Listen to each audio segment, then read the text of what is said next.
Hello, today I'll be making massage oil, and what I'll be using, as it's absorbed into the skin easily, is jojoba oil.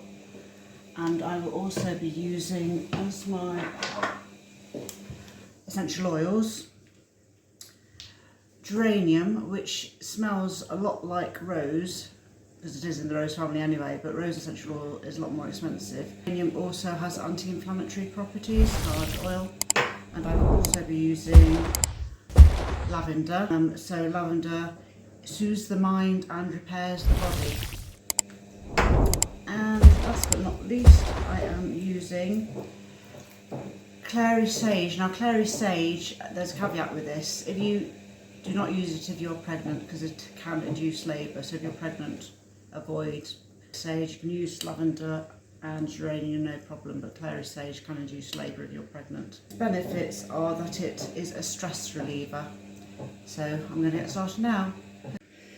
Okay, so I have a measuring jug here, and you can measure, it's quite a handy little size jug actually, you can measure 50 millilitres in this, so that's what I'm going to do now. So that's exactly 50 millilitres that I've used to measure out, or the jug I've used to measure out the essential oils. So I'm just going to use 2 of lavender because that's quite strong smelling, so I don't want anything too strong. I don't really like the smell of lavender personally, so I just want to use 2 drops of that. You use between 6 to 8 drops of essential oil in total for this recipe.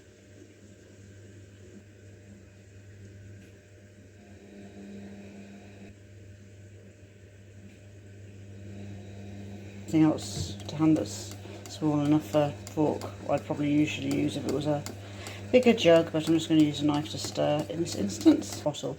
Another thing with essential oils is that you should always use an amber bottle, jar, whatever depending on what you're making, because if you use clear glass or clear plastic, it will degrade the essential oil. The essential oil will degrade over time.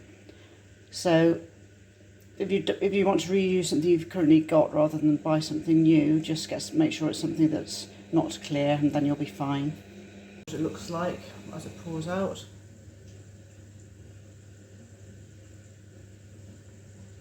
So sort of a amber colour. Well, it says golden jojoba anyway, so that's the clue. So it's that sort of texture. I'll just put it in my hands as a hand moisturiser for the time being. And it does smell nice because the geranium and the sage has taken over the smell of the lavender. So lavender on its own, I'm not too keen on the smell anyway. So that's why I use this combination rather than just do purely lavender. You could do purely lavender if you want it, but it's up to you. I'm just giving you some suggestions. Anyway, I hope you enjoyed that video, and if you did, please like and subscribe. Thank you. Bye bye.